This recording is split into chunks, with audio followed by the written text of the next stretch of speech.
Hello, everyone, and welcome into tonight's show. Dennis, I hope you're doing well. How you doing, Lope, Blease, Adam? Hope everyone's been enjoying the day off from football and going to vote, and looking forward to NFL Week 10. Dennis, how you doing tonight? Oh man, I'm out of the depression. The Jets just completely shocked me, blew me away. I'm on back on cloud nine, riding the wave of optimism. We're going to see where this thing goes. How are you doing?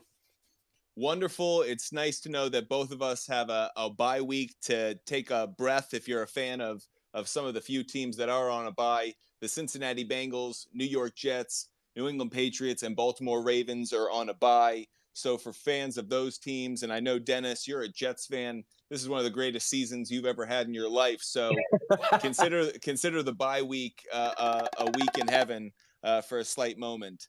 Lope, how you doing tonight, besides being the man with sound effects? I'm doing good. I do agree with that sentiment about the Jets being the best he's probably seen in a while. I'm a Dolphins fan. They got a tough test against Cleveland this week, and I'm sure we'll get into it. We absolutely will. A lot of AFC East fans in this space. Adam, how you doing tonight? You had a number of winners, if I'm not mistaken, from last night's Monday night game. Actually, I had the loser. I had the Lamar Jackson 17.5 over. Oh, and he had a 16-yard run, a 12-yard run, and a 17-yard run, and 17.5 was the number.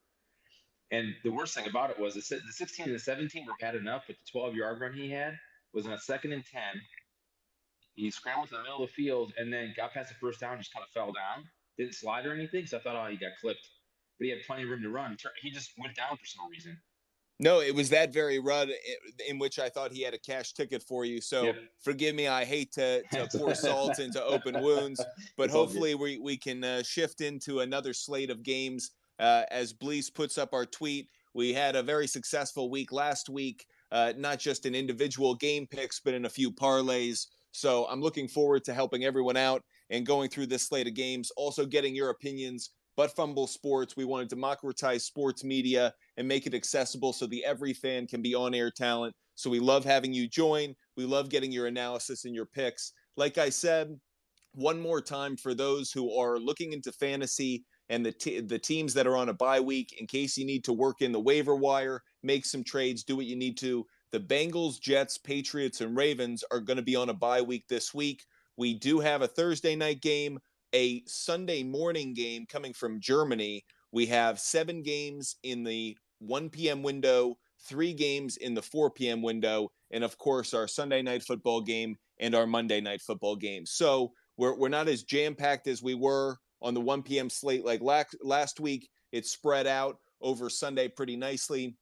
I actually think we have a pretty good slate of games. But that said, a number of question marks, a good bunch of topics to get into, including Josh Allen's elbow, including where Odell Beckham Jr. is ultimately going to land. So I'm really excited to talk football tonight. But we have to start because we are on the clock. Thursday night football is only 48 hours away, and so excited about an Atlanta Falcons team at 4-5 that has a chance to contend with the Tampa Bay Bucks for that division. Even though they lost last week to the Los Angeles Chargers, it was a fight in a game that I think a lot of people assumed the Chargers were going to walk away with.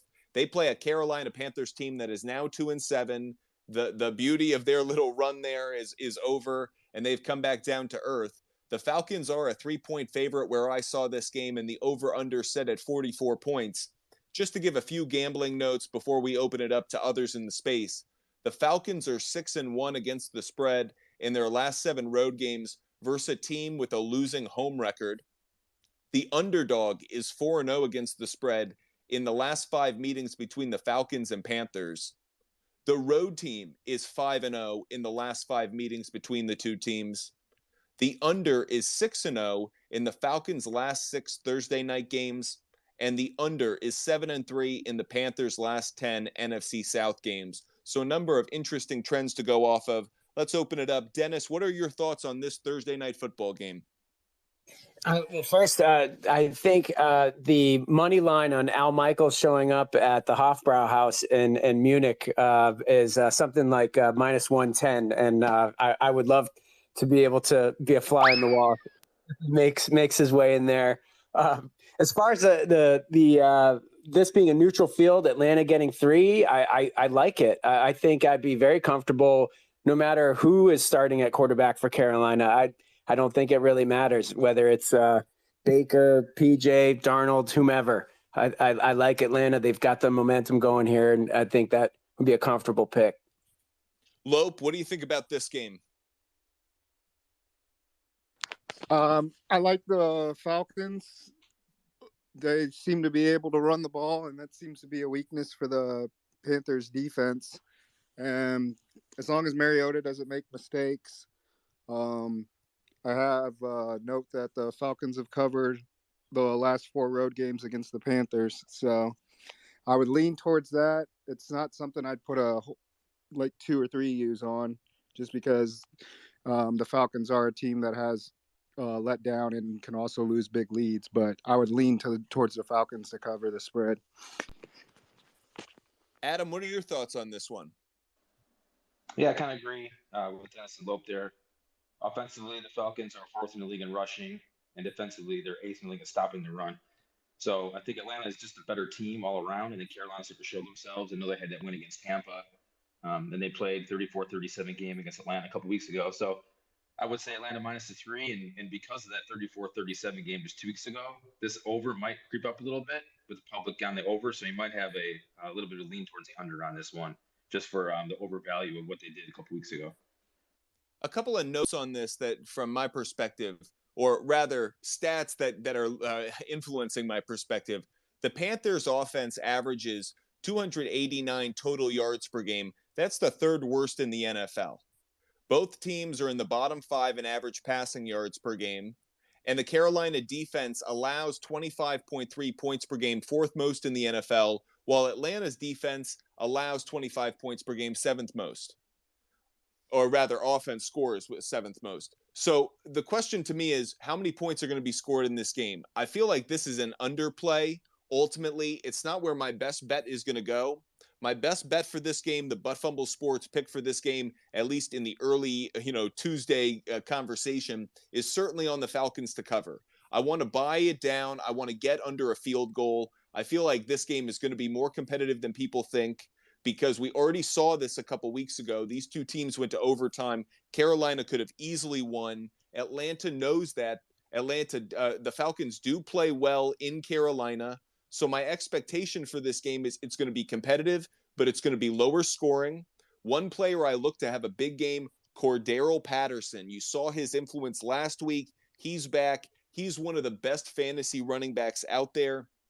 If you have him on your team, certainly get him into an RB1, RB2 situation. I think his player props could hit. But overall, I just feel like the under is ultimately going to play in this game. So lock in the Atlanta Falcons on the cover. I'm going to do the Butt Fumble Sports move, buy it down 1.5 and get Atlanta minus 1.5, because that feels like a great play right there. And probably the under, I'll buy it at 1.5. I know, Dennis, you had your hand up. Let's get to you, and then Adam, we'll get to you right after. Just a quick thought. I was looking ahead at the forecast. It does look like there is a rain forecast. So to your point on the under, if you think that will play a factor, currently we're looking at a wet game. And Adam, what are your thoughts? Yep, that's exactly what I was going to say. Looking at the forecast, looked like there's some rain and wind moving in the evening hours. So, yep, exactly what Dennis was saying. I love that we're getting weather reports in this conversation, because it really is important, just getting an understanding, especially because early on, we're going to talk throughout the night when you can get lines early in the week. There are just a few opportunities in which Vegas sets out lines before the public money comes down, or before injury news comes out that's going to sway Vegas. Right now, the over-under is set at 44 points. If I buy that up to 1.5, get that at 44.5, I feel really good about that. I like my bet of Atlanta on the money line, Atlanta minus 1.5, and under 45.5. Hope everyone has a good time enjoying that game between NFC South teams. Hopefully betting is what keeps you interested, because otherwise I don't think there are going to be too many fantasy implications in that game. That said, there are going to be plenty in the Sunday morning game coming from Germany. NFL Network will be broadcasting this one, coming from Germany at 9:30 Eastern time. The 6-3 Seattle Seahawks making the long trip from the Pacific Northwest all the way to Europe against the Tampa Bay Buccaneers, who are 4-5 after that last-second comeback led by Tom Brady, who now has the most game-winning comebacks in the fourth quarter or final seconds of a game in NFL history, passing Peyton Manning. Tampa Bay is a 2.5-point favorite where I've seen it, and the over-under is set at 44 points. A couple gambling trends before we open it up. The Seahawks are 4-0 against the spread in their last 4 games overall. The Buccaneers are 3-1-1 against the spread in their last 5 games in November. The under is 14-3 in the Buccaneers' last 17 versus NFC opponents. The over is 5-2 in the Seahawks' last 7 games overall. And the under is 4-1 in the Buccaneers' last 5 games. Dennis, what are your thoughts on this first game from Germany between the Seahawks and Buccaneers? This is something that I've been thinking about because I've got a lot of people on both sides for fantasy implications.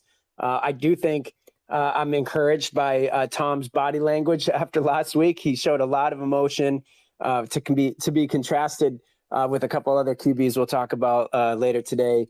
But I think the one player that I am most interested in watching is Tyler Lockett for DFS purposes. This guy is really having a great season. I think he's the 9th ranked overall in ESPN formats at least. And if you look at his consistency since week 2, he's had one game where his low was a 3.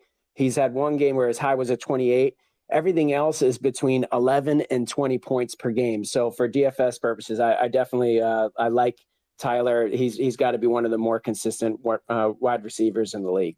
And it's nice to see that DK Metcalf and Lockett are getting the validation. And clearly Russell Wilson was kind of a glory hog. You know, his time in Seattle, everyone talked about Russ cooking. They didn't talk about these exceptional receivers nearly enough. Lockett, I agree with you. He has great chemistry with Geno Smith. I feel like he'd have good chemistry with anybody. And obviously DK Metcalf, I think about both of them as good plays for this one. Lope, what are you thinking about this game from Germany? I'm liking the over. I think there's going to be a lot of points, like you said. It should be a game. I'm curious to see how the Seahawks do travel, but I think that Tom Brady with that last drive, I think that might have been a game we look back and think it's a turning point for the season for the Bucs. They sure need it to be, and I mean the Seahawks have come back to bite me a lot this year. I'm still not sure what to make of Pete Carroll and these young players. They drafted well and got him a bunch of young ones, and he's got them going. And Geno Smith, but I feel like they have to come back down to earth at least a little bit, and I think this might be the week.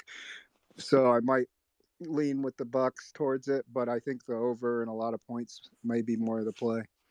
An interesting note before we get to Adam, the Seattle Seahawks offense averages more points than the Buccaneers by 8. And that's not what you would have expected. The Seahawks have the 4th most points on offense scored this year, while the Buccaneers average only 18 points per game, 8th fewest in the NFL. So kind of goes against what everyone would have assumed going into the game. Seahawks a much more explosive team offensively now that we've had halfway of the season to get through it in terms of sample size. Adam, what are your takes on this game? Well, to add to that, Seattle also is 10th in the league in rushing, and Tampa Bay is 23rd in the league against a rush. So I think that can play into it too. I think the travel is going to be key here. When does Seattle travel over there? Obviously, got to cross the whole country. So are they going to be sluggish when they get over there with all the big time change and everything? So I think that's yet to be seen. I have a slight lean towards Tampa at 2.5. I think if we went to 3, I'd take Seattle. Tampa's had a lot of close games here as of late. 21-15, 18-20, 22-27, and last week 16-13. So they've been in tight games. So I think it's one of the rules of thumb is minus 2.5. I'd like to see it at 3. Take Seattle. Otherwise, I think you lean towards Tampa. The one thing I would look at in this game as a prop bet, and it hasn't been posted yet, but I would take a look at Brady pass attempts. He's thrown for over 40 and over 50 in the last 8 games. So whatever his pass attempts are, if it's like around 40 or 43, I think over his attempts is probably going to be a pretty good prop play. And to that note, the Tampa Bay offense averages 60 rush yards per game, fewest in the NFL. Seattle's defense allows the 6th most rushing yards per game. I'm actually curious to know if this is a week in which finally the Bucs get aggressive about running the ball with Fournette. It goes against your attempts play, but I don't know. At this point, the stats say run the ball. The success says you haven't been able to. One other note that kind of stands out for me, the Seattle defense has 15 takeaways this year. That's tied for the fourth most. 10 of their takeaways are fumble recoveries. Tampa Bay's offense, 6 fumbles this year, tied for second most. I'm curious to know how aggressive Seattle's defense can be in getting the ball out, whether it's knocking the ball out of Tom Brady's hands or getting to a wide receiver in a punch-out situation or getting a running back stripping it out. I feel like there are going to be a couple turnovers in this game, and to me, that just adds to the sloppiness of it. I don't know how to play the over-under. I really want to play the under. I feel like actually this is going to not be as offensively crazed as one would think. But I also don't know. Maybe depending on how the NFL calls this game. Given that it's in Germany and the NFL wants to build this game, build this market, I expect there probably will be offense or some flags to try to promote offense. But you can hear I'm kind of fighting against myself. So I'm going to stay away from the over-under entirely. If I am going to put down money anywhere, the Butt Fumble Sports bet would be Seattle to cover. I totally agree with Adam. I really want to see that go up to 3 points and then buy that to 1.5 and get Seattle plus 4.5. I would feel wonderful about that. However, my fear is that the secret's out on Seattle, that they're actually now known as a much more competitive team, a much more talented roster. Everyone now knows what they're capable of. So my fear is this actually is going to slide away, down to like -2. And in that case, I would regret waiting. So I have put in a couple bets already to get Seattle at +4, but I would love to get that extra hook, get it to +4.5. I'm just going to have to wait to see how the public money comes out. Dennis, are there any daily fantasy plays or any fantasy plays in general that people should be aware of for this game, including Mike Evans? Is Mike Evans a good play this week? I'm nervous about him. He is one of my stalwarts. I mean, he's a tough guy. He has a history of playing through injury. I guess we'll have to keep an eye on it. I really hope he goes. If there was one guy you might want to consider taking a flyer on, because it's Seattle, they do poorly against tight ends. And Cade Otton has been looking, I think the past 3 weeks, his targets have been 5, 5, 6. If you have a waiver week, or if there is a little money that you can only devote to tight end on a daily fantasy play, I'd give him a look. I liked just watching him play. He looked like he's getting some chemistry with Brady, and that gives me confidence with him. The two guys in fantasy that I would consider a flex, and what that means is in the MFK, they're the F. I'm going to play them, but I don't feel wonderful about it. I'm not putting them in the RB1 or RB2 slot or the wide receiver 1, wide receiver 2 slot, but I am going to play them. Is Mike Evans. One of the reasons I feel hesitant about playing him a little bit, the Seahawks defense is ranked 3rd in fantasy against wide receivers. Mike Evans on ESPN is projected to get 9 points. So he's going to get targets. You really have to hope he gets a touchdown. The other player I'm looking at, Kenneth Walker III, he's projected to get 14.2 fantasy points. The Buccaneers defense ranks 6th in fantasy against running backs. So 2 players I have my eye on, not necessarily for player props, but certainly for fantasy plays. This week with bye weeks and everything else, those are guys you definitely want to play, but I feel like you're not going to get the outstanding production that you may have hoped or expected from them earlier in the year. Moving on to the next game, which is the first game in the 1 p.m. window. The Denver Broncos, 3-5, travel to Tennessee to play the 5-3 Titans on CBS. Where I saw this game, the Titans were a 3-point favorite. The over-under set at 39 points. Some gambling trends for you. The Broncos are 2-5 against the spread in their last 7 road games. The Titans are 6-0 against the spread in their last 6 games overall. The home team is 4-0 against the spread when these two teams have previously met. The under is 4-1 in the last 5 meetings between the two, and the under is 5-0 in the Titans' last 5 games overall. Dennis, what you got for us on Broncos Titans? I thought Tennessee really impressed against Kansas City last week. And so just eyeball test, thinking about them head to head against Denver, I definitely feel comfortable with the money line on Tennessee. I also think, fortunately that if I had to pick in the over under, I'd be looking on the low end here. It's difficult to win without a serviceable quarterback. I don't know if there is an update on Tannehill, if he's coming back, but even if he is back, I think, it's going to be on a game that we're not expecting a lot of points. I haven't heard if he's back or not, but I feel like the fact that he was almost ready to go last night and they did hold him out is really more of a statement that he should be ready for this upcoming game. That's me speculating, but I feel confident in that. I think the Tennessee -3, I think that's Vegas's way of saying Tannehill's going to play this game. Lope, what's your take on Broncos Titans? The Titans are definitely going to have a little bit of their work cut out against them.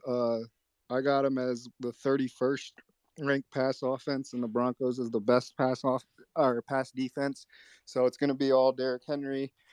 But I think Vrabel might have some tricks, even with Tannehill, to maybe get some points. But I definitely would go with the under.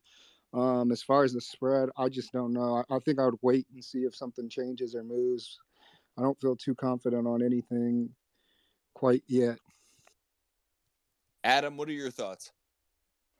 Well, to Lope's point, Denver is number one against the pass, but they're 21st against the rush at 122.6 a game.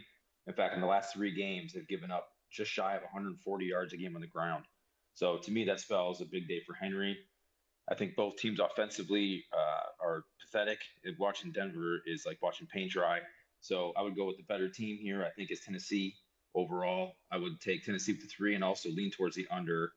I think both teams are going to struggle offensively, which keeps the game close. So I would go with Tennessee in the under.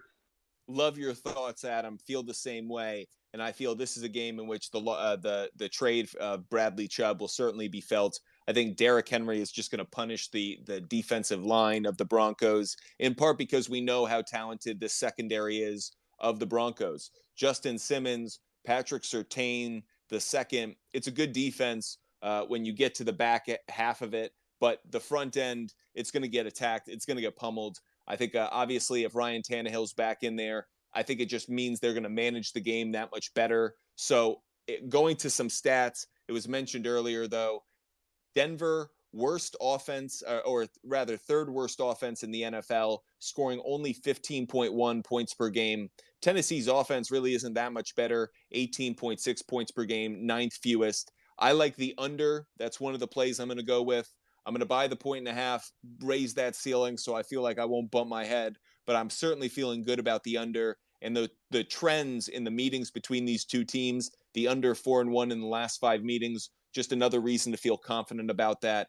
As for the spread, I really like Tennessee in this. I actually think they gained a lot of confidence coming out of last week's game against the Chiefs. I think they now know they can contend with any team in the AFC. And now that the Bills lost to the Jets, I actually think Mike Vrabel has the ammunition and the fuel to feed his team and tell them, if we just go on a run, not only can we compete with any team, we could sneak right back into that number 1 seed and into a bye week, just like we did last year. So, they were counted out early in the year, but the path is wide open for the Tennessee Titans in the AFC. That turns this game very much into a must-win for them because Denver is not a good team this year. I know Denver's coming off a bye week.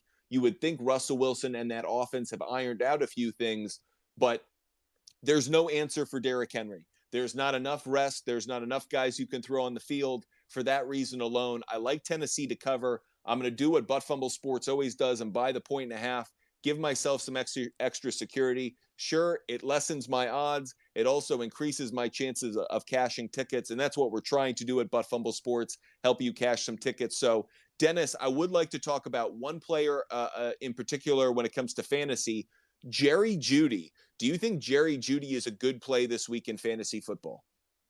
So, okay, you're striking a nerve here because I'm in one of those situations where I don't know whether to start him or a couple other guys.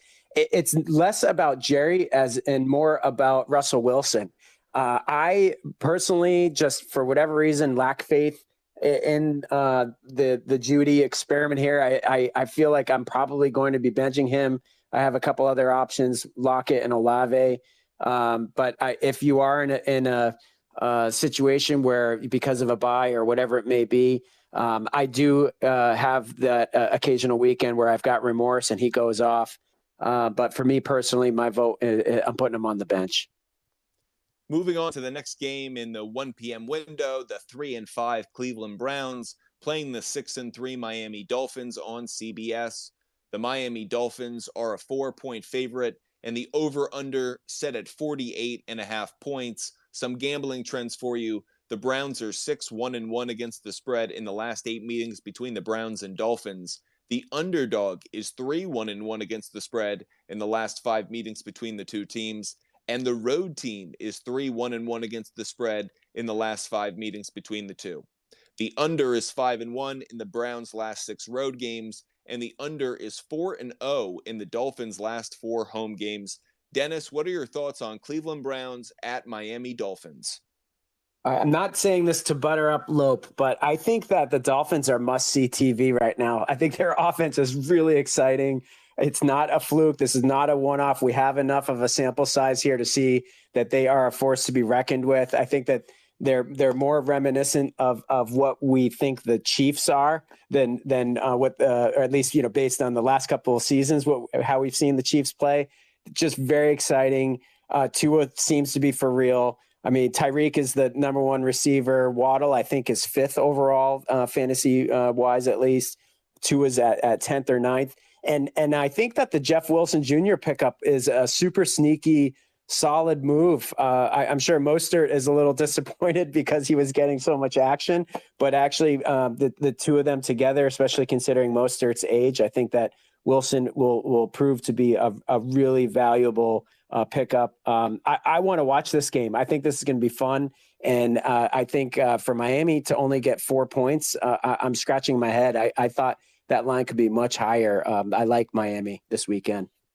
I love your comment on Jeff Wilson Jr. He's someone out there on the waiver wire. Go find him. Go pick him up. This is a great time to go grab some running back depth. You're going to need them for the playoffs. You're going to need them for matchups that aren't favorable for you late in the fantasy football season. And Jeff Wilson Jr. slots right into that Dolphins offense. He already knows the scheme. He knows the terminology. And you saw last week, he got a touchdown, a receiving touchdown, I believe, but still slots right into the offense. I think that just makes the Miami Dolphins even that much more dynamic on offense. I know Lope is super excited to talk Dolphins, so we're going to make him wait just 1 second. I want to make sure that he gets all of his energy right. Adam, we're going to go to you first. Adam, Browns, Dolphins, what are your thoughts on this game? Well, I think Miami, obviously, good passing team, Cleveland, good running team. I just wonder how much these last 2 weeks on the road is taken out of Miami, winning 31-27 at Detroit and at home, or in Chicago, 35-32. So tight games on the road, they've scored a lot of points, but they've given up a lot of points. So I'm thinking Cleveland off a bye here, Miami with really 2 kind of really hard-nosed, high-scoring football games coming back home. I'd lean towards Cleveland on this one, minus the 4 or plus the 4. I'd like to see it go to 4.5 or 5 come to game day with the public wanting to watch Miami. To Dennis's point, they are a fun team to watch and play. And adding Jeff Wilson Jr. and Bradley Chubb are definitely benefits. But I just think coming off the bye, Cleveland's going to run the ball and try to keep it tight. I like Cleveland in the points. Okay, Lope, here's your shot. You finally get to talk about your Miami Dolphins. Fins up, hashtag fins up. What do you got for us, Lope, on your Dolphins hosting the Cleveland Browns? I mean, he's right. It is must-see TV just because of the speed track they create. I'm hoping, I know they're dealing with a little bit of some hurricane watch stuff, so I'm hoping the weather stays clear. But I'm a little cautious because of Nick Chubb, and I wonder if the Browns, I mean, I would assume the whole Browns game plan is going to be run the ball, milk the clock, and try to keep the offense off the field as much as possible. That being said, the Dolphins are familiar with Jacoby Brissett. Obviously, he was on the team and they have won 9 of their last 10 at home. They're a really good home team, so The line scares me. This feels like just because the Dolphins have given up a lot of points to the Bears and the Lions and have been in those close games that it seems like this one isn't going to be as a blowout. So the number seems about right. But I would definitely take the Dolphins on the money line. I'd be a little cautious with them on the spread. And then the over-under, I'd probably, if somebody could get a weather report, I would say be a little, I mean, cautious about it, but they've been in such high-scoring games that 35-30 game probably doesn't even scare me anymore. Lope, I love the analysis, and I love you tampering down your love of the Dolphins and just giving us good, rational thought. Those were some good bets, some good picks. Got to give you a lot of credit, Lope. You weren't just going with the team you love. A couple thoughts on this game from me. One thing that stands out, the Cleveland offense is actually scoring more points per game than Miami's.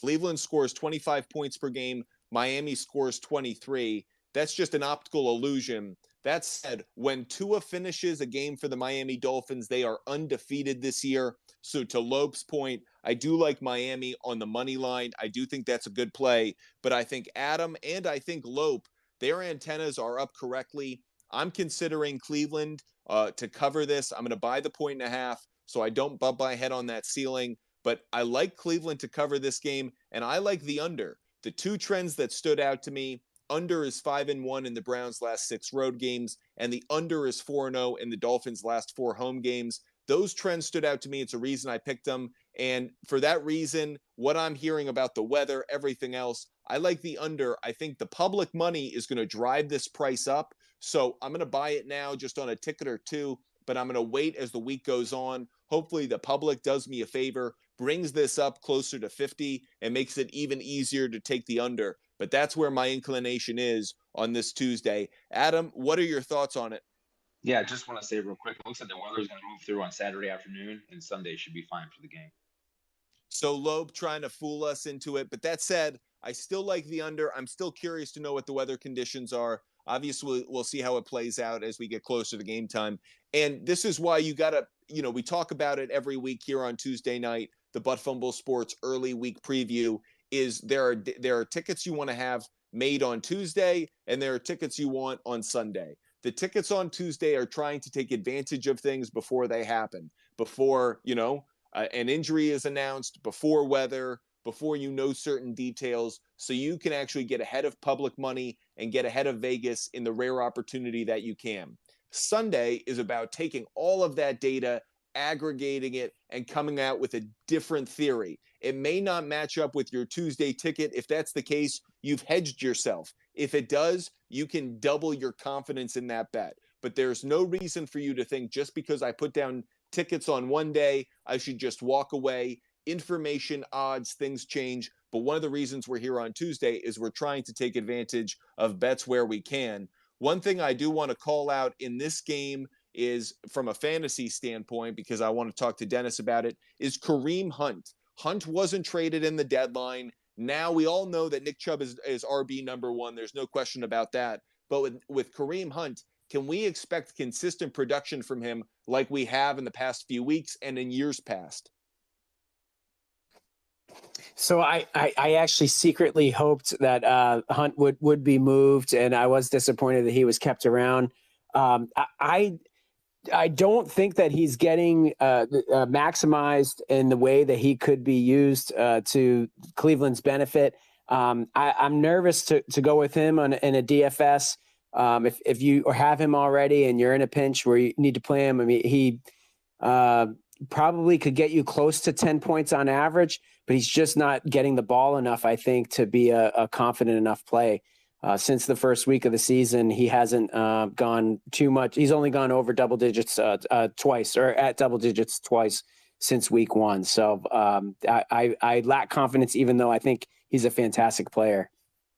Before we move on to the next game, please follow us on Twitter at Sports Fumble, on Instagram, TikTok, and on YouTube at Butt Fumble Sports. Appreciate everyone who's in the Twitter space. Please tweet out the space. Make sure you share it with friends. And for all of those streaming on YouTube, thank you for joining us, and thank you for your support. We're in spatial, in the metaverse. But Fumble Sports, trying to take advantage of new technology, fans of the metaverse. I hope you see our graphics, trying to provide some insight along with this analysis that we're getting from these sports fans from around the country. On to the next game, the 2-6 Detroit Chicago Bears on Fox. The Bears are a 3-point favorite. The over-under set at 48.5 points. Some gambling trends before we talk analysis of this game. The Lions are 1-4-1 against the spread in their last 6 meetings in Chicago. The underdog is 4-1 against the spread in the last between the two teams. The Bears are 3-1-1 against the spread in the last 5 home games that they've had. The under is 7-1 in the last 10 meetings between the two teams in Chicago, and the under is 8-3 in the Lions' last 11 road games. Dennis, what are your thoughts on Lions Bears? This is a case where I think you can throw out the actual records for each team. I think both of them are entertaining teams. I would be happy to be watching this if this happens to be the Fox game in our area. In terms of the current line, I think that the over-under is high, just, on my initial take. I know Detroit had a good, at least first few games of the season, but I think 48.5 seems a bit ambitious. So if there was one bet for that I would be leaning towards at this particular game, it would be on the under.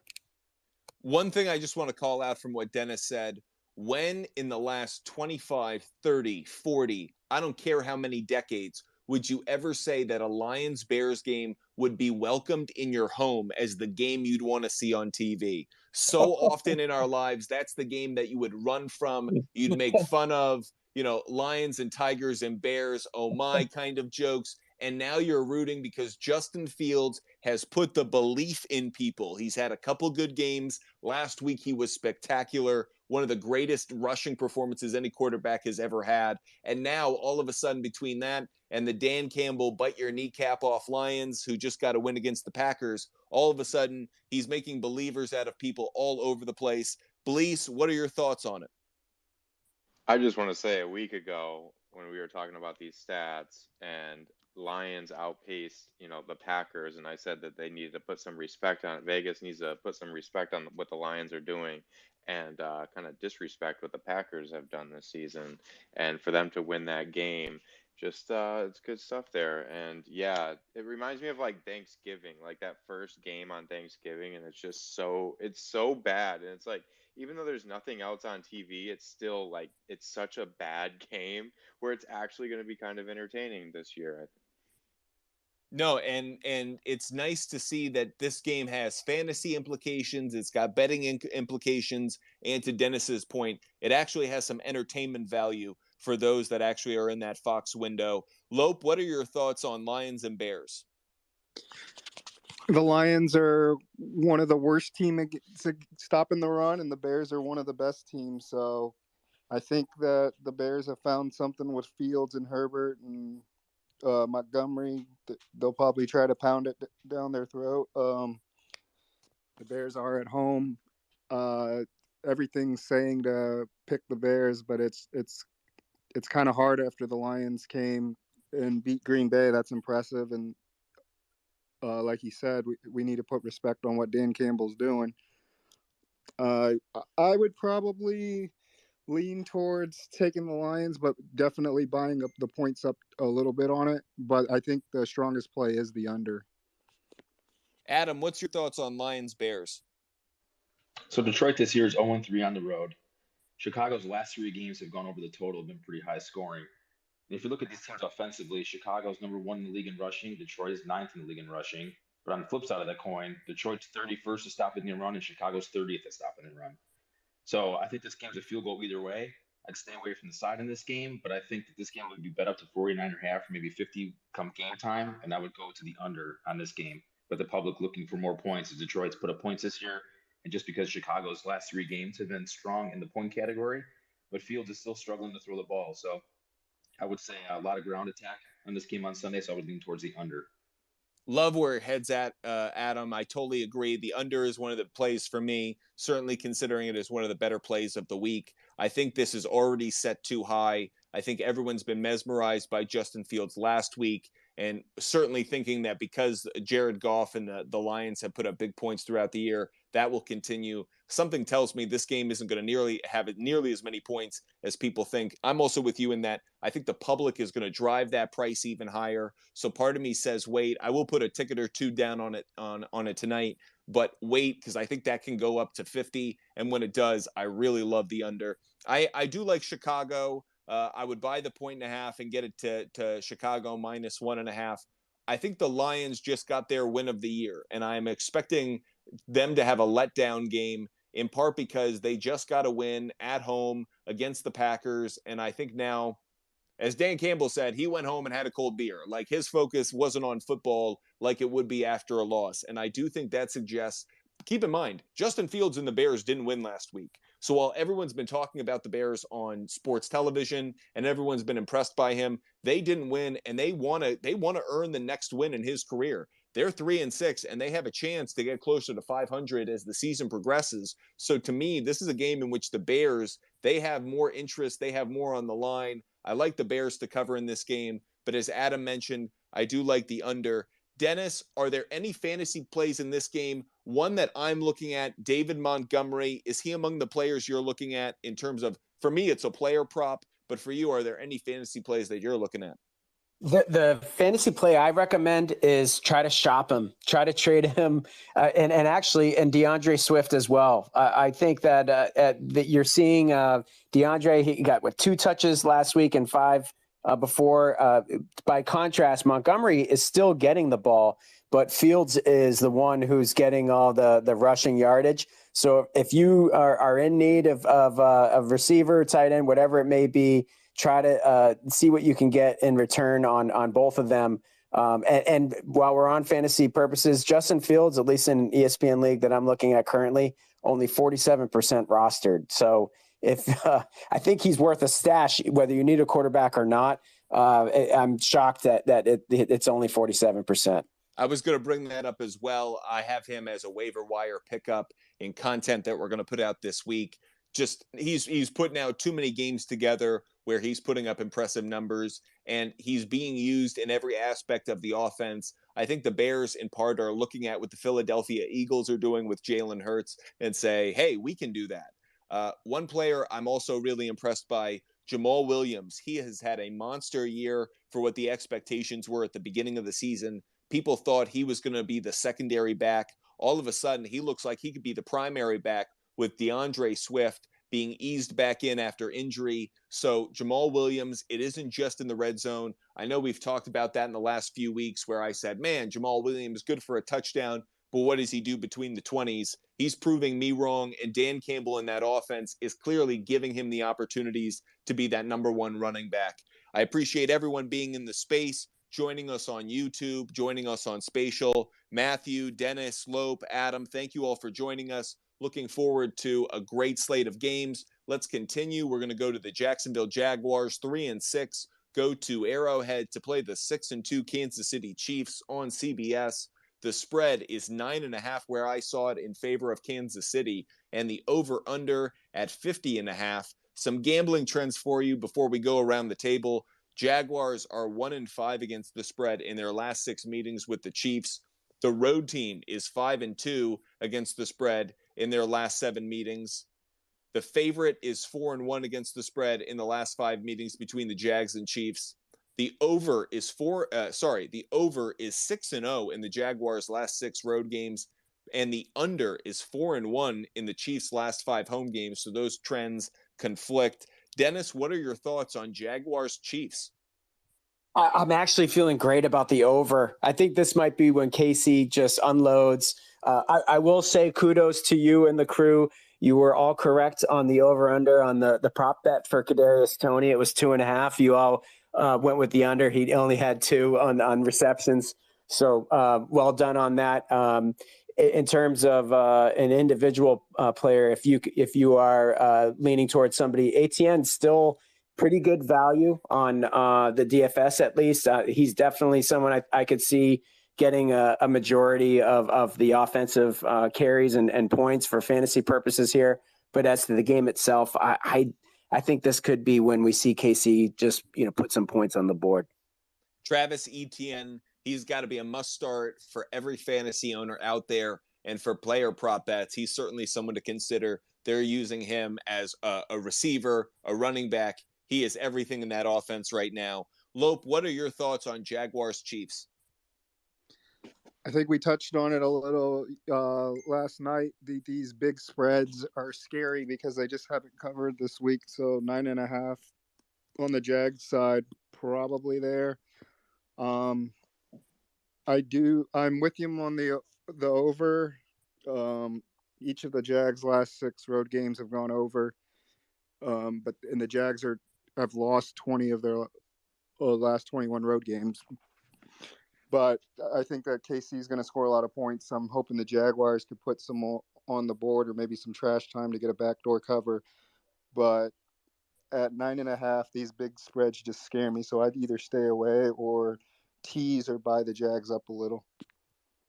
Adam, are you seeing a backdoor cover, or do you see the Chiefs having this all the way? Yeah, I think I'm leaning with Dennis on this one. I think Tennessee on Sunday Night Football, that was a pretty big game for them to hang in there with Kansas City. I don't think that was the true Kansas City. Jacksonville has been, they started the season strong, and they've been kind of fading, obviously, here as of late. They got that win against Las Vegas last week.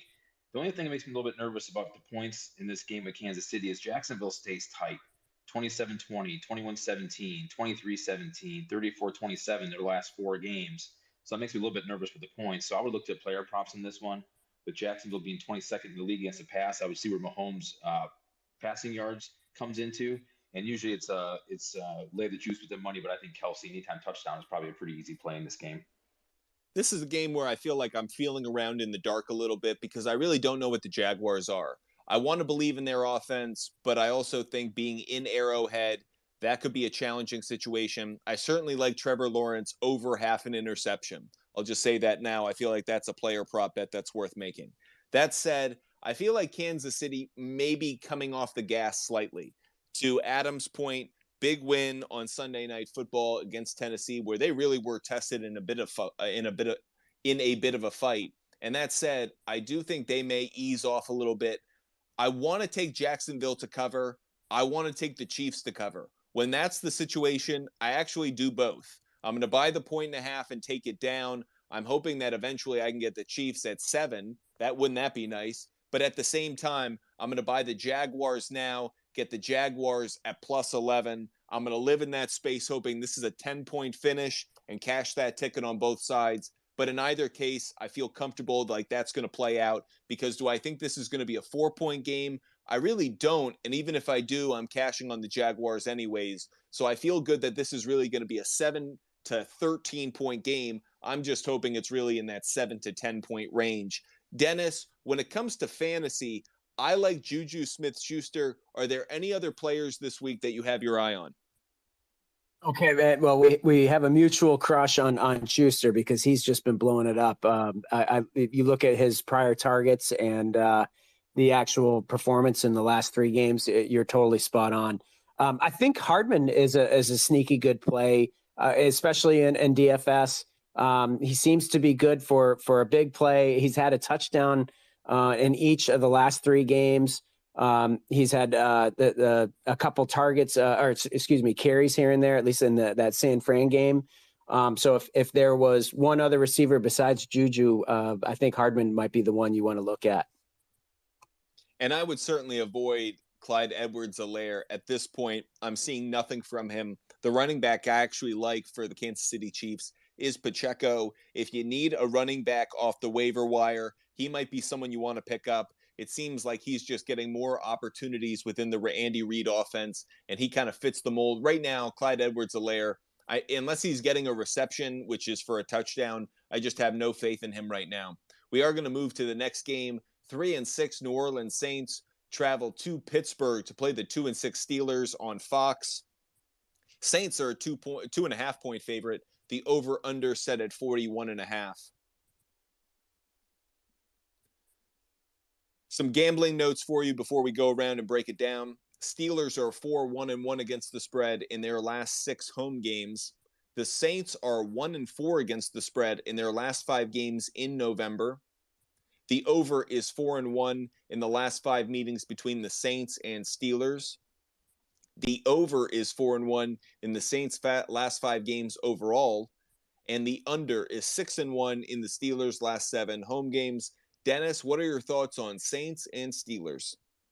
I'm a little emotionally raw because going into the game last night, I was tied for first in my Pick'em league, and I was the only person that had selected the Saints.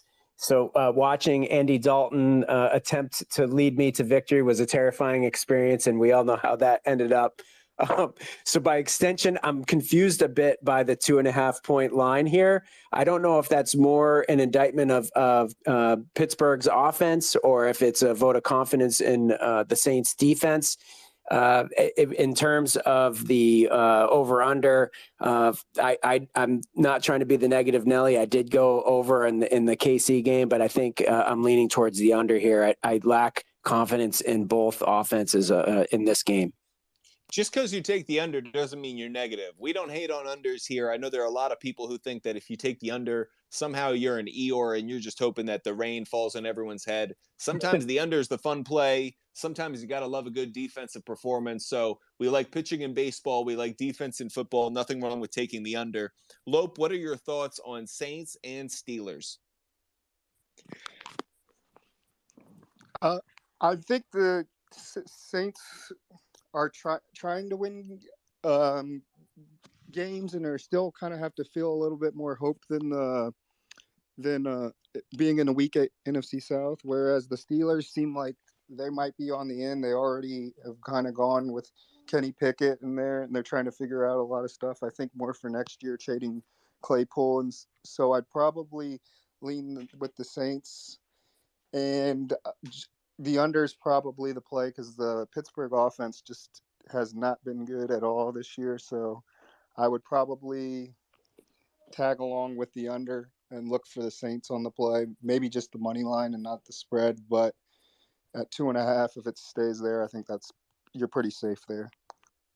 Adam, what's your thoughts on this game? Yeah, I think taking a look at both defenses, they both give up about the same amount of points per game. I think the thing I look at here is Pittsburgh is 31st in the league against the pass, with New Orleans being 7th in the league in passing yards. So I think New Orleans is clearly the better offense here, with Pittsburgh's rankings being 23rd pass, 27th in the rush, and 31st in points overall. So I think strictly just because of better offense and the defense kind of washed themselves out, I would go with New Orleans minus the 2.5. I need to get some stats on what Andy Dalton has done up against the Steelers defense historically and what he's done specifically at Heinz Field. I know it's got a different stadium name now, Tough Cookies. I'm going with Heinz Field.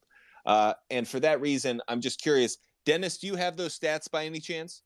I don't. What I was going to ask, if while we're having that researched, can we also figure out how tall is Andy Dalton? How many passes did he get batted down last night? I felt like I was watching Kyler Murray. Everything getting swatted, or at least every third pass or so. It was. I never thought of him as a short player, but it just seemed like they had him timed perfectly whenever they needed to. That Baltimore got a big paw up there and knocked it down. So just to go off of record, Andy Dalton is 3-13 in his career against the Steelers. That's 3-13. So that puts even more confidence into my bet for this game. I normally would pass on this game. I feel like this is a bit of a trap. I'm not crazy about it. But if I were to go with something, the Butt Fumble Sports pick for this one would be on the Steelers to cover. I'm going to buy the 1.5. I'm going to get it by 4 right now. Hopefully that gets even better as the week goes along. But I think the Steelers have had a week to organize themselves. Yes, they made a trade. I don't really think it impacts their offense. Claypool wasn't really getting used that much anyways. But I think Mike Tomlin, he's one of those great coaches in the NFL. When he has a bye week, he can steady the ship. Now this team knows what they are. They're a team in development. They're not a team in tank mode because they have their quarterback already. So they're not trying to get a top 5 pick and tank for some quarterback. They're actually trying to make steady improvement with the young quarterback that they have, so they have momentum for next year. So for a lot of reasons, at home, defense got rest, offense got a week to get organized. I feel like this is a game in which I actually feel decently confident that the Steelers can cover. I'm going to buy that 1.5, obviously. As for the over-under, not crazy about it either way. I cashed on it last night. I'm going to do it again. Andy Dalton, pretty please give me that interception that you do every week so I can add money to my bank account. I have no doubt that he will, given how the Steelers are going to attack him.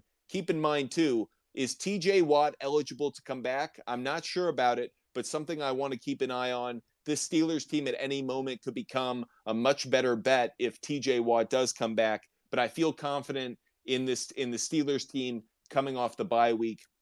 I do go to Dennis for some fantasy analysis now. Chris Olave has had a breakout year to the surprise of few. I was a big fan of him in college, expected him to have a big rookie season. That said, given that he's going up against a Steelers defense that has been questionable throughout the year, do you feel good about about Chris Olave, not just about in fantasy where he's an automatic start at this point, but as a player prop?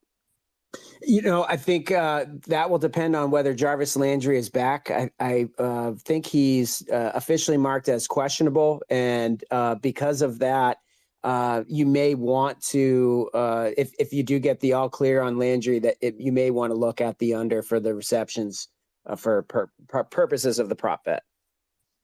Appreciate everyone joining us on Twitter Space.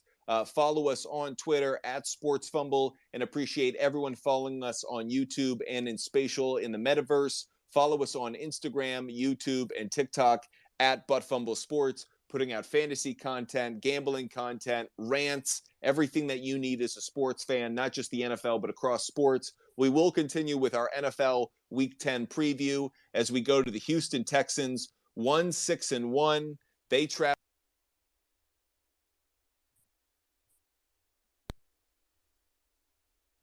Giants. You believe that you're rugging a little bit. I'm Elon Musk, don't hurt me now. You guys still got me? Oh, we're good now. We got you now, man. We got you. Please, give me a thumbs up if you got me. Give us the line. Oh no, this happened last time. Are your earbuds? Please, can you hear me? Dying?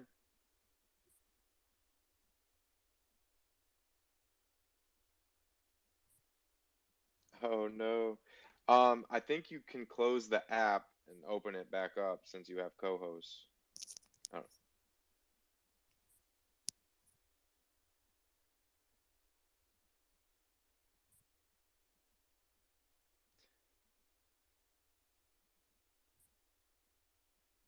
Technology just has not been working well today, just in general. Side effects of the lunar eclipse, probably, right? Right? Like, oh man. It's 8 o'clock.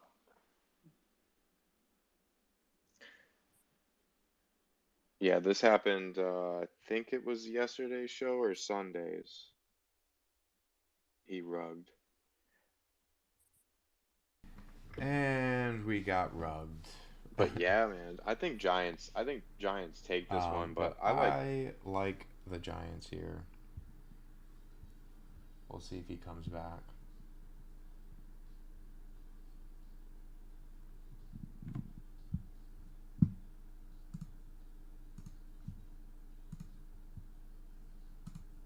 I don't know if he's going to come back.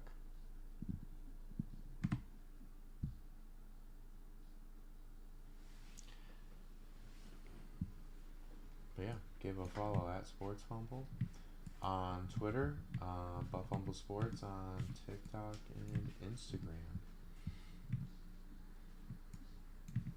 Have a question, have a take, love or hate our picks, hit us up.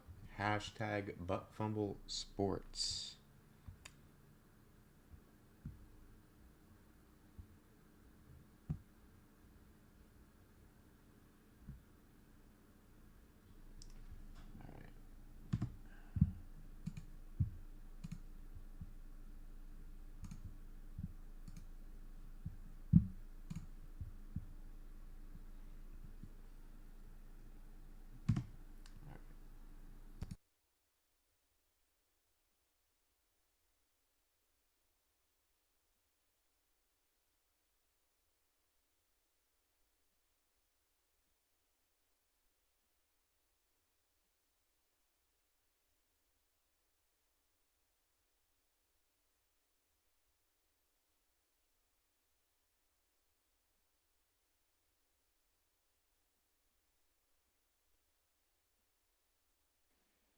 And we are back. Buffalo, can you hear me? I can't hear you. Sorry about No, that. it's all good. Apologies for the dropout. Hold on. If you have co-hosts, try closing out the app and reopening it. And since you have co-host, it should reset. So if that ever happens, that's why it's always good to have a co-host, because when you have a co-host, you can do stuff. I'm rugging hard, so I'm having difficulty. Well, I'm I can rugging hear hard, you. so Just unfortunately. Go on with your analysis then. Okay, great. Appreciate everyone joining us. We're just going to jump right back into where we were talking Houston Texans 1-6-1, New York Football Giants 6-2 on CBS. Some gambling trends for you. The Houston Texans are 5-2 against the spread in their last 7 games versus a team with a winning record. The Giants are 4-1 against the spread in their last 5 games overall. The underdog is 4-1 against the spread in their last 5 meetings between the Texans and Giants. The under is 8-3 in the Texans' last 11 road games, and the under is 6-0 in the Giants' last 6 games versus a team with a losing record. Just Lope, what do you got for us on this game?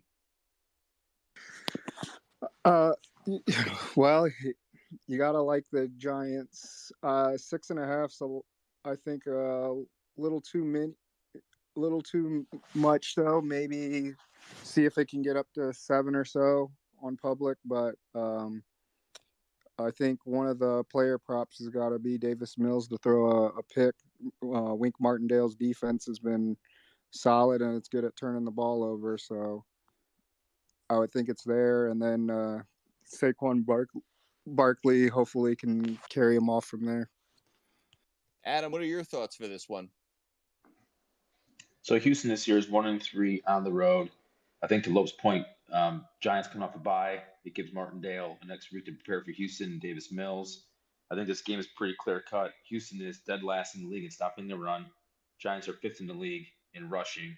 And over the last 3 games, Houston's given up 207 yards per game on the ground. So I think you just take a look at that. The 6.5, all these 2.5 and 6.5 games makes me a little bit nervous on that. But I think everything points to the Giants in this game. I think if they control the ball, get up a couple scores, it's going to be really hard for Davis Mills to try to work that ball against Martindale's defense. So I would lean Giants. Giants offense averages the 4th fewest passing yards per game, but on the other side, they average the 4th most rushing yards. I like the Giants on the money line. I feel like that's an easy play, but the Texans stay competitive in so many of their games. I feel like this is another one in which I like the Texans to cover. I'm waiting to see where this line goes. I'm buying the 1.5 now and getting Texans at +8. But over the course of the week, I'm hoping that line moves a little bit, swells a little bit, and that way I can get the Giants by even better. I want to be on both sides of this thing because I think there are opportunities to cash in on tickets on both. Just because we've seen what the Texans are, keep in mind they didn't have Brandon Cooks last week. Brandon Cooks doesn't want to be on this team. I don't know if he's going to play this week.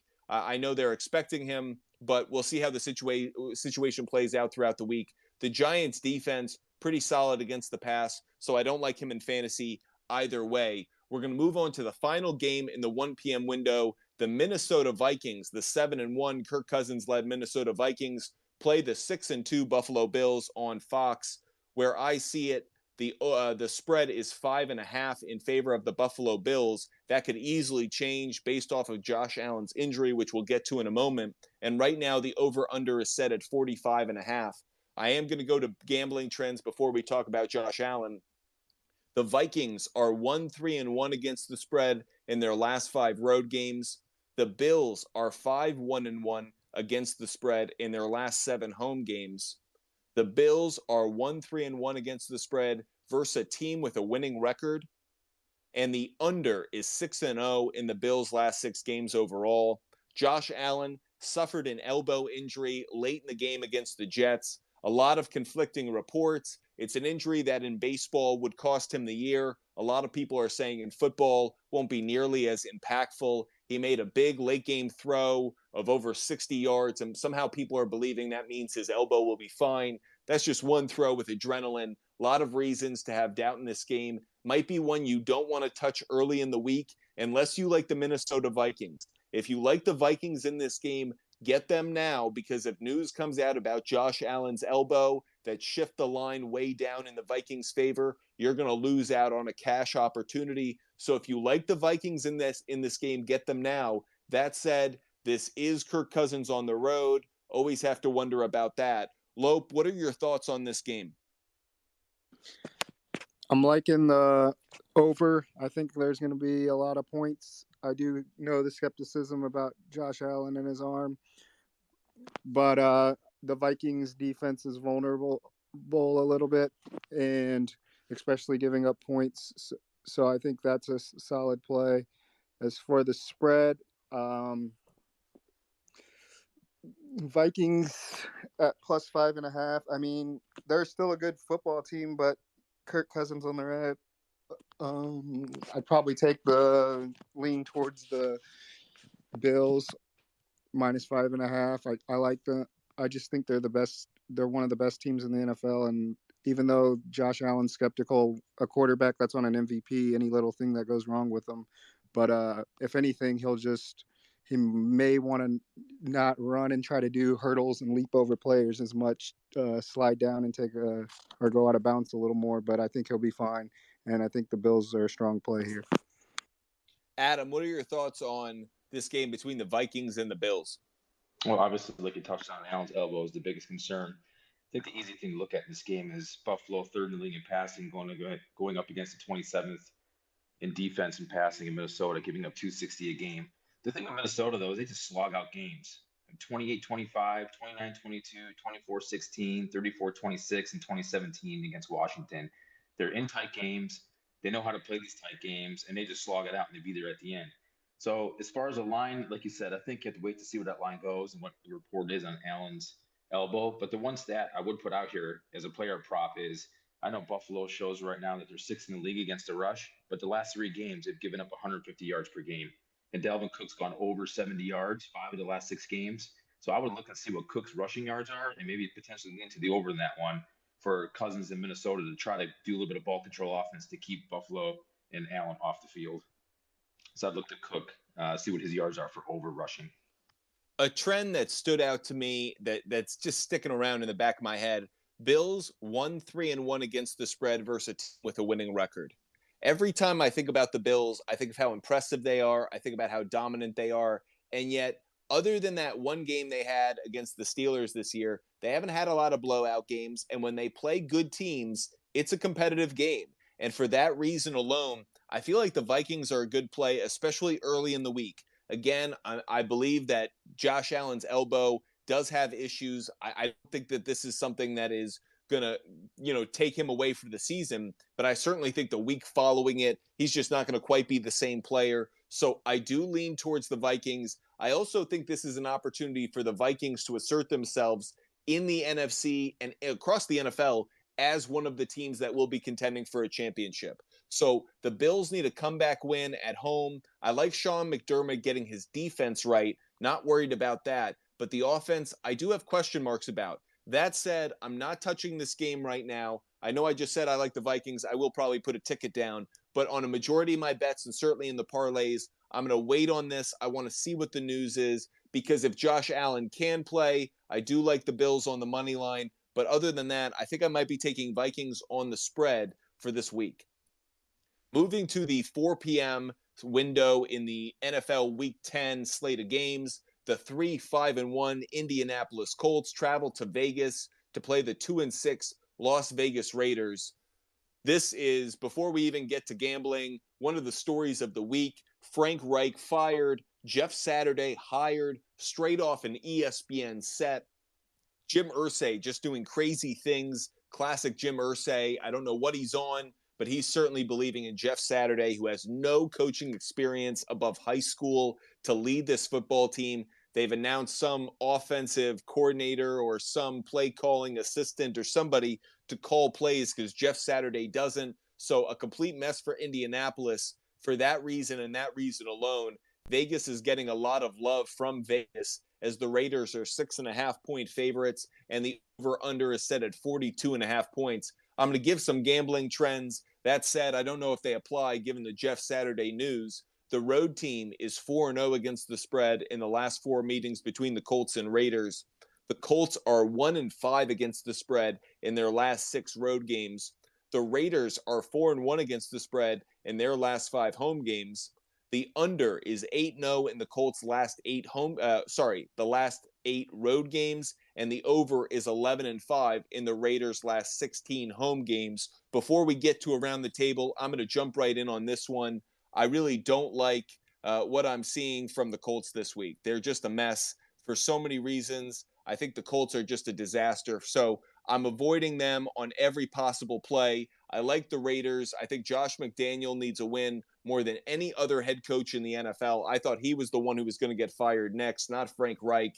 If there was going to be someone, him or Cliff Kingsbury. But that said, I have a feeling that the Raiders are going to get right in this game. I have Vegas on the money line. That's where my money is. Lope, what are your thoughts on this game? I think the Raiders are fine on the money line. I also think they're fine on the spread. The Colts offense was anemic, and then, like you said, now you're brushing in somebody who's never coached before and having to figure it out, and a guy who's never called offensive plays again, with a young quarterback and a banged-up Jonathan Taylor. So, I mean, unless this is a Vegas trap game, I don't know why you can't like the Raiders. I feel like it's a must-perform game for Derek Carr. As if he'll be back with the team or get traded in the offseason, stuff starts swirling, rumors start swirling, and then the added fuel of Jeff Saturday as an ESPN analysis are tweeting out that the Raiders look horrible. They're going to have a little bit of revenge on their mind, and I'm sure those that want to pick Josh McDaniels up or believe in him in the locker room are definitely going to have something to say about the game. So I think you're safe on all Raider plays and Devontae Adam plays. And Adam, what's your take on this game? So I made the last couple of weeks I've had Indiana, New England against Sam Ellinger. So betting against him the last couple of weeks has been good for me. The only thing with this game makes me a little bit nervous is Colts defense is 6th overall, 6th against the pass, 12th against the rush. And obviously the train wreck that's happening over there in Indianapolis. But the one thing that makes me a little bit nervous on this game is what is the unknown as far as, does Matt Ryan play? Do they pull Ellinger, put Matt Ryan in? Is Jonathan Taylor going to be healthy to play? You don't know what's happening over there. So not saying Matt Ryan's a huge upgrade, but I think Matt Ryan can come in there and be competitive with a Vegas team whose offense is just not very good against a pretty decent Colts defense. So there's way too many unknowns on this game. I'm just going to stay away from it altogether with just too many unknowns.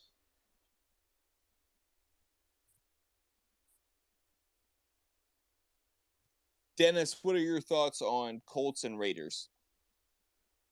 I apologize if I'm repeating something that's been said already, but if you're Josh McDaniels and you lose this game, do you just go in and put your letter of resignation on the desk the following day? Is Edgerrin James going to be the offensive coordinator? I feel like we're in bizarro worlds. I cannot figure out how Saturday goes from to the head coaching position with absolutely no prior experience. Obviously his playing career is impressive, but beyond that, it just seems like a very Jim Irsay strange head scratcher. I can just do this because I have so much money and nobody else can tell me otherwise. I feel like there's a GM coach. That's what Jim Irsay is. He's just a rich guy doing rich guy things and enjoying it. Blease, you got me? Yeah, I can hear you, but I don't know if you can hear me. Yeah, I got you. Oh, I was just saying Rich Irsay's a rich guy doing rich guy things, and that's his MO. This does allow for one of the best clips in the world to be used frequently this week, and that is Jeff Saturday getting into a verbal confrontation, if you want to call it that, with Peyton Manning on the sidelines many, many years ago when Peyton Manning wasn't getting the offensive line support that he thought he deserved. And Jeff Saturday simply said, "Can't we just run the damn ball?" And to which Peyton Manning said, "Don't call the plays, Jeff." Well, Jeff is officially calling the plays and running the Indianapolis Colts. So a nice little twist of fate over the last few days for Jeff Saturday. We are going to move to the next game in the 4 p.m. window. The Arizona Cardinals are now 3-6, and Cliff Kingsbury, certainly in my opinion, seems like the next head coach that's on the hot seat to be fired. On the other side, the 3-5 Los Angeles Rams, surprising where Sean McVay's star is, given where he was thought to be not too long ago. This game is on Fox. The Rams are a 3-point favorite, and the over-under set at 43.5 points. Now that I got everyone back in the space, let's start it. Dennis, what are your thoughts on this game? I feel like in terms of fantasy, if you're looking at the matchups here, Rondale Moore seems to be the obvious selection. Ramsey's going to be getting a lot of Hopkins duty. So the last 2 weeks, I think Rondale's had 18 targets. I think he's going to be the beneficiary of that situation. In terms of the game itself, I'm just sad for both teams. I would have had much higher expectations. I think Arizona's 0-3 in the division. The Rams are 1-2. I don't know what's going on here, but I would have, at this point in the season, if you had told me where they would have been record-wise, I would have been shocked. I just had, as a eyeball test, would have assumed that both teams would have been much more competitive. Loeb, what are your thoughts on this one? Obviously, both teams are not having the season they would have wanted. It's hard to trust any of them, really, but I think I'll trust the Rams a little bit more. Kyler Murray and Cliff Kingsbury don't seem to be on the same page yet, and I know the Rams don't have the best home field advantage, but it just seems like a game they need to win for their own sake. So I would side with the Rams. Probably at least stick with the money line. The -3 scares me. If you're going to buy it down, then by all means do that. But I think Rams money line is a safe play. Adam, what are your thoughts? Well, offensively, the Rams score 16.4 points a game, which is 29th in the league, 21st passing, 31st rushing. So just the Rams offense obviously has been atrocious this year. Defense hasn't been terrible, allowing 21.6 points a game, but they are 4th against the rush and 17th against the pass. The Cardinals are a little suspect on defense. They give up second most points in the league at 26.8. But I look at this game as, two teams that are kind of a shell of themselves for sure. I do like the way Arizona with Hopkins back has been playing better offensively. And I think with the hook on this one, I would take Arizona -3.5. And I have a slight lean to the under. 20-12 this game earlier in the year with the Rams beating Arizona. So slight lean to the under, and I would take Arizona with the 3.5. Not crazy about this game. This is one I'm not tempted to bet. That said, I am considering the under just based off of the trends. Mentioned earlier, Cliff Kingsbury and Kyler Murray have absolutely no chemistry. Really disappointing given what the two of them were hyped to be together. That said, DeAndre Hopkins versus Jalen Ramsey is one of my favorite matchups to watch this week. Can't wait to see arguably the best wide receiver in the league go up against a cornerback who just put it out there. He called out his offense, and whenever a defensive player calls out their offense, expect them to have a big defensive game because he needs to back up his talk. So this isn't a game in which I really like either team. I would probably lean towards the Rams if I had to go one way or the other, but the under is the play that I'm definitely considering. Going to the final game in the Sunday 4 p.m. slate, the 6-2 Dallas Cowboys travel north to play the 3-6 Green Bay Packers on Fox. The Dallas Cowboys are 5.5-point favorites. I believe it's the widest spread that the biggest underdog Aaron Rodgers has ever been at home. Please correct me if I'm wrong, but I think it's the biggest he's ever been as an underdog at home. As for some gambling trends in this one, the Cowboys are 6-1 against the spread in their last 7 road games. The Packers are 1-4 against the spread in their last 5 home games. The underdog is 4-0 against the spread in the last 4 meetings between the Packers and Cowboys. The under is 5-1 in the Packers' last 6 games versus a team with a winning record. And the under is 5-1 in the last 6 meetings in Green Bay. Dennis, what are your thoughts on Cowboys at Packers? Normally, I resort to go with the home dog here. I in all due respect, Adam, I'm sorry. I can't I have any faith in Rodgers and their, especially with all the injuries that they're dealing with. I'm very comfortable going with the Cowboys. That missed pass to Bakhtiari last weekend, it just made me cringe. I feel like shades of watching Brett Favre when he was on the Jets in the decline of his career. I'm not a hater, but the body language of Aaron Rodgers, it's cringeworthy. I don't know what to say. Just seeing a legend decompose, it makes me sad. We're going to take our weekly poll. Who looks older, Tom Brady, Aaron Rodgers, or Matthew Stafford? The answer, all of them. They all look old. So that's your poll of the week here at Butt Fumble Sports. We'll move right to Lope. Lope, what is your thoughts on Cowboys at Packers? I like the Cowboys. I like it a lot. I don't understand the line by Vegas, other than giving Aaron Rodgers respect. They go from scoring, or not scoring, I should say, on the Lions, but 9 points against a very good Dallas defense. I think Micah Parsons is going to wreak havoc, and I just don't know if Aaron Rodgers is going to have enough time to get these receivers open, and if they are open, if they'll catch the ball. So it's one that I think that Vegas is giving respect to Rodgers, and at home where he's been 7-2 against the Cowboys, but it's two teams going in two different directions, and I think the Cowboys are still on the up. So -5, it should be safe here. Adam, what are your thoughts? So, in watching this team all year long, it's been a train wreck. Last week in Detroit was, to Dennis's point, Aaron Rodgers has underthrown more passes in that game than he probably has in the last 3 years. He just was really bad. That play to Bakhtiari on the goal line there, even if Aiden wasn't there to pick it off, the ball still would have fell short by 5 yards. So I think you're seeing Rodgers decline. The biggest thing we have with Green Bay is the issue is he had Watson again held out with potential concussion.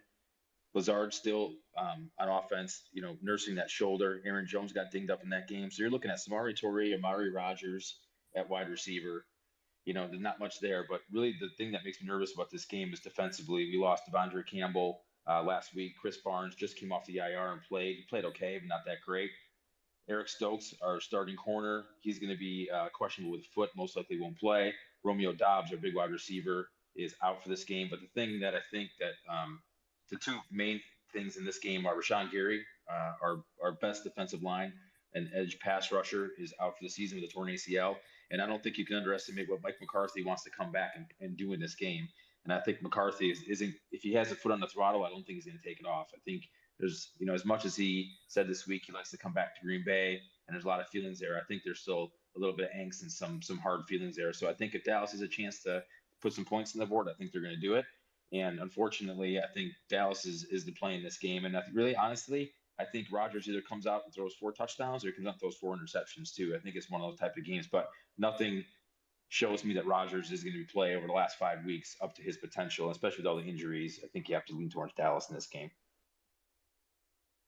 I love the Mike McCarthy note. I think that's so dead on. I think he is out for a bit of revenge and wants to prove to the very people who kicked him out of a place that you think you win a Super Bowl, you have a reign there forever. Simply not the case. I think he wants to get a little bit of respect back for what happened. That said, I think you brought up a brilliant point, Adam. To me, this game is about 2 players on the defensive side of the ball for both teams. Micah Parsons for the Cowboys. He's going to wreak havoc, as mentioned earlier by Lope. I love his ability to attack a very vulnerable Packers offensive line. And then, as mentioned again by Adam, Rashawn Gary. What a massive loss for the Packers. I really think that is the death nail for them in their season. The loss of him tells me that even the side of the ball that was playing well, that did have promise, that's starting to deteriorate. Not to be overly dramatic or to be too negative, but unfortunately for the Packers, I think this is one in which it's a long time coming. If you're a Minnesota Vikings fan, a Chicago Bears fan, or a Detroit Lions fan, the Wicked Witch is dead, and thank God for it. But that said, I think this season is going down the drain quickly. And for Rodgers, I think this is just going to be an unfortunate one because I think the Cowboys are such a good attacking defense that he's not going to have anyone to throw to. He doesn't have a Randall Cobb or a Jordy Nelson or Devontae Adams, that easy guy to go to. I think for a lot of reasons, this is going to be the low point for Aaron Rodgers this year. So I do like the Cowboys. I do like the Cowboys to cover. I'm going to buy the 1.5 and take them for sure. And I am considering the under. I feel like because we're talking so much about defense, and I think at some point Aaron Jones and A.J. Dillon become the focus of the Packers offense, and it becomes 60%, 65% run focused. And for that reason, I think the under is the better play in this one. As we move to Sunday night football between the Los Angeles Chargers and Hey, I don't know if you can see my. I just wanted to now say, I can. Please go ahead. No, we got a comment on YouTube saying Bizarro World. I was at Bills versus Jets Sunday. Who do I pick in DFS this week? If you wanted to touch on what you have coming out for DFS or just touch on fantasy in general, I think they would appreciate that. So thanks for commenting, Jay Willie. Who do we have in fantasy this week? They're asking, who do I pick in DFS this week? Well, you're going to have to wait, Willie, because we're going to put out DFS lineups throughout the week. Dennis is our man on DFS. He'll be putting out a lineup this week. So check back with Butt Fumble Sports at Sports Fumble on Twitter, on Instagram, TikTok, and on YouTube at Butt Fumble Sports. Appreciate the follow. As for DFS, we want to know what the prices are, want to know what the injuries are. So many guys you'd think about playing. Stephon Diggs, Gabe Davis are two of them. What's Josh Allen's injury status? So DFS, little hard to do on a Tuesday. Better to play some early betting lines. Better to consider about your season-long fantasy. DFS, little hard to get into it on a Tuesday. That said, come back to us Sunday morning. We're going to have all of that for you. We do a Sunday morning Twitter space. We're on YouTube on Sunday mornings. So come back, join that show. We'll have all the information you need. That said, now that we've put that comment to bed, we are going to go to the Sunday night football game between the Los Angeles Chargers and the who are 5-3, who go up to San Francisco to play the 4-4 49ers. This game on NBC. The spread is 7 points in favor of the 49ers. The over-under set at 45.5 points. Some gambling trends for you. The Chargers are 4-0 against the spread in their last 4 road games. The 49ers are 6-1 against the spread in their last 7 home games. The road team is 4-1 against the spread in the last 5 meetings between the Chargers and 49ers. The over is 4-1 in the last 5 meetings between the two teams. And the under is 5-1 in the 49ers' last 6 games following a bye week. Dennis, what are your thoughts on this game? At my initial, knee-jerk reaction looking at the spread there, I was kind of like, wait, what's going on here? San Fran's getting 7? But then I thought, okay, we have Brandon Staley at the helm for the Chargers. He's probably good for at least 2 head-scratching decisions during the game. And I've convinced myself I'm coming around. I think I do like San Fran with 7 points, even though I love Herbert. I love the Chargers offense. Eckler's a beast. But I think it's just a depth problem and the injuries that they're dealing with. So I'd be comfortable going with the Niners and taking the 7 points. Loeb, what are your thoughts on this one? I think the 49ers are a good home team. So if you're in a survivor or something, I think they're safe to pick on the money line. The points, it just seems like a lot. I know the Chargers are banged up, but the 49ers aren't fully healthy either. The Chargers are one of those weird teams that play a little bit better on the road than they do at home. So I think +7 is where I would lean towards, and hope that Herbert can pull one out and maybe get a statement win for the season. They haven't really had that one game where they can hang their hat and say, we beat this team, and I think the 49ers could be that. So I would say 49ers should be on a little bit of an upset alert, but I think they'll be safe to win, but I don't know about covering. And Adam, what's your thoughts? So I think going into this game, San Fran come off a bye. I think that gives McCaffrey an extra week to get a hold of this offense and draw up plays for him. So I think with the Chargers being so poor against the rush, 29th in the league at 145.5, but actually the last 3 games on the ground, they've given up 170 yards per game. So I think they're going to lean on the running game and keep this game ball control, not asking Garoppolo to do a whole lot. But having said that, I think with Herbert and the 4th-ranked passing offense in this league, I could easily see a backdoor recovery here. So I would take the Chargers plus the 7, and I would take a look at McCaffrey and some of his player props. Is Keenan Allen ever going to play for this Chargers team again? I certainly hope it's this week. I like the Chargers to cover. I'm going to buy the 1.5 and get Chargers plus 8.5. I love that bet. Given that San Francisco is coming off a bye week, I know their defense is well rested, very talented unit. I think their offense is explosive, a lot of players to like. That said, in this game, a touchdown feels like, the right spread. So if I can buy the 1.5, feel even better about it. I don't feel like this gets to a 10-point difference at the end. So I feel good about this game. As for the number of points, I feel like there are just going to be a lot of points scored in this one. I'm leaning towards the over. I feel like that's the better play. Both offenses are going to need to put up points. That said, that San Francisco defense is the only reason keeping me from putting that bet down. So I'm a little hesitant on that. But I do like the Chargers to cover after I buy that 1.5. That is the Butt Fumble Sports bet for or pick for that game. Finally, we will go to Monday Night Football between the Washington Commanders, who come in with a 4-5 record, against the undefeated 8-0 Philadelphia Eagles. This game is obviously on ESPN. The Eagles are an 11-point favorite. The over-under set at 44 points. Some gambling trends for you. The Commanders are 3-0-1 against the spread in their last 4 games overall. We call that the Taylor Heineke effect.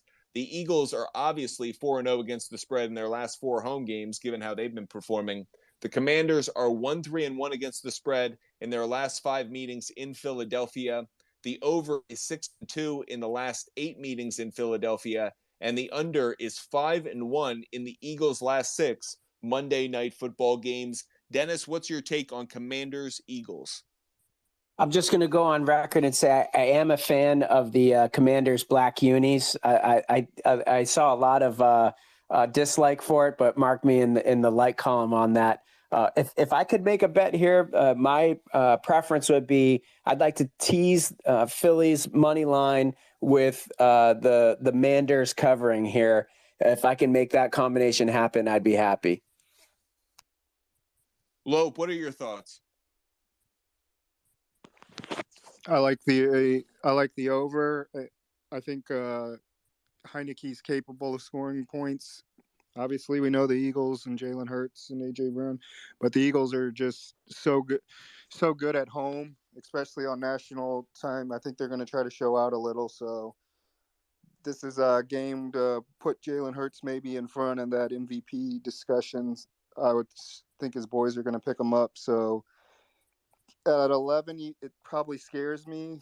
So you might want to, but I think the Eagles are a strong play, and I think it'll be, if they don't cover the spread, they're going to be pretty darn close. Adam, what you got?